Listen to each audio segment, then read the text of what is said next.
Hi, good morning. Just going to do a little video walkthrough and also tell you about my YouTube channel, which is going to flash up in a minute there.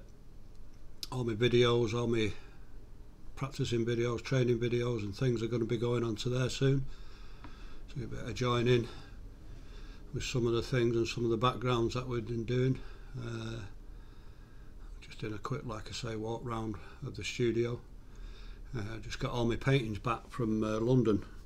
Had a few shows down there, and got them all back to take high resolution photographs of them, because our next move is to get all my paintings into a virtual gallery online, and you can watch it on your computer, your phone, your pad, and you can wear the goggles to walk around virtually. Or you can walk around virtually just with your screen or your phone, and you can point and direct to the pictures and zoom into them and walk up to them. There'll be different rooms with different styles in, and you'll either be able to buy them with crypto coin, or you can use just a credit card. And if there's other ways, we'll most probably get PayPal in there as well, and whichever makes it easier, because I know a lot of people struggle with wallets for coins and things like that. But the reason why we're going to do that is because we're going to turn each of these paintings into an NFT. So they're going to be one-off unique NFTs with the digital NFT and obviously the physical painting, never to be repeated. It'll be set in time, dated and logged on the blockchain, so nobody will ever be able to say it's not that or it's not this. It'll be there forever. Which will give people a bit more confidence in keeping things and where they came from and everything, and actually the time that you bought them. So it'll all be covered and recorded and registered, which is one of the things I have to watch out for. Not want to be done for money laundering and rubbish like that. So we have to be very careful about who buys the paintings, and it's got to go through bank systems and coin systems, which where you have to declare who you are, so it makes everybody safe. Yeah, so that's what we're doing. The main thing is that obviously I'm building my YouTube channel. I'm going to do a lot more instructional videos of how I do these backgrounds and how to line up paintings, general.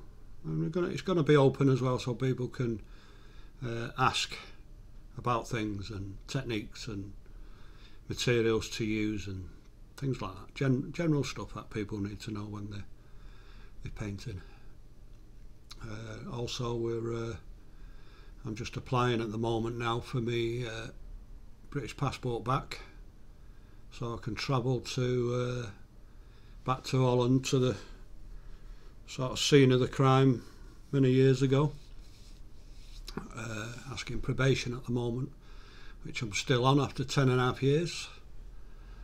So people who think that they're in crime for a quick in and out, well, this has been coming to the end of an actual 30-year sentence, because half of it's done inside, the other half's outside, and you have to comply all the time. You have to tell them where you are every night, and if you're travelling and what car you're in, and you can only have one bank account, and loads of restrictions.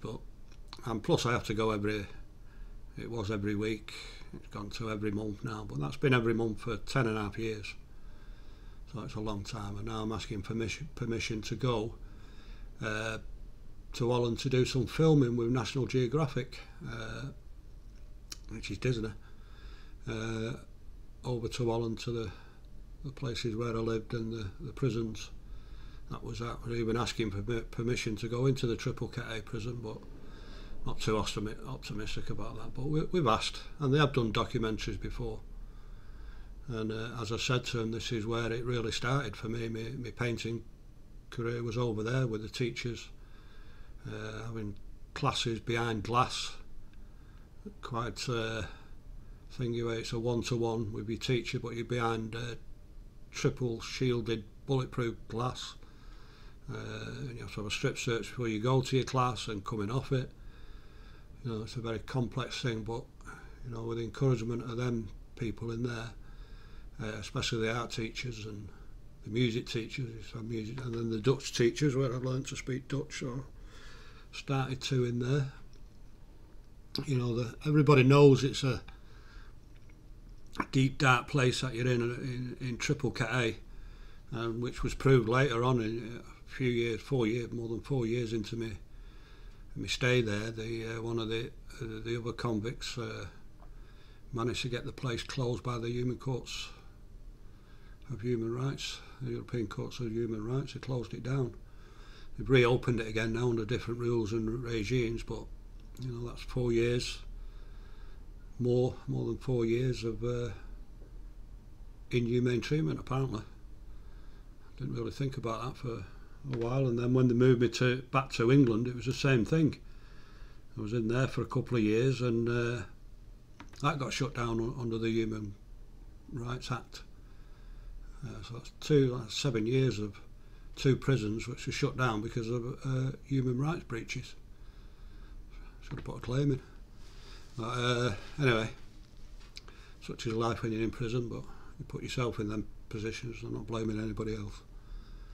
So yeah, so this was a walk round of the studio, just to show some of the big pictures that I've done, and they're going to be up for sale soon. There's so much to do at the moment, and not like the corner one that I'm working on now, because National Geographic are going to be coming up filming me painting it. I'll have to get that up to a level where people can understand what I'm doing with it, as I'll talk about it on the documentary, which I'm looking forward to. And that's the middle of August. We're starting filming. So I'll be filming over here in my studio and a few places where I live, etc. And might go up outside a couple of the prisons where I was as well, just to show the people locations and what have you. But I believe you can do that these days in this country. Legally, that is. Not illegally, legally. So yeah, this is the room that you're looking at now, is where I do my canvases. I build my own canvas from raw materials. It's got no paint on it until I get hold of it. And I stretch it over the stretcher boards and give each painting quite a few backgrounds, gessos. I also size the original canvas, and then I gesso it 3, 4, 5 times, and then it has about 4 or 5 coats of the material that I'm working on, normally oil. So I'll make my background with 3 or 4 coats of oil paints. You know, each one of these are days, by the way, because you do other things, but you know, that's how long they take to dry. So you have to do one each day and then let it dry and work on. That's why I like to work on several canvases at once, especially while I'm doing the backgrounds. Well, yeah, that was this is my dipping tank, which I'll show you a couple of the paintings outside of this room. I've got the background on. That wheel that you've just looked at was my spinning wheel. Again, mostly backgrounds. Those are the paints I use, HMG, which are expensive now. Most of them tins are over £100 each. So there's a lot of paint goes into it, all different colours. You have to make sure you've got breathing apparatus on there. So that's the backgrounds that you can attain in them tanks and then spinning wheels. Everyone's a unique one. I've actually printed that yellow one again there, but then what I did to change it was I resined it just to see the effect. It was more of a test than anything. I didn't like it, I didn't do it again. But it looks okay, but it's not for me. Again, that's the weird backgrounds that you get from it. So that's a quick walk around the studio. This is quite a big place, hard to keep clean as usual.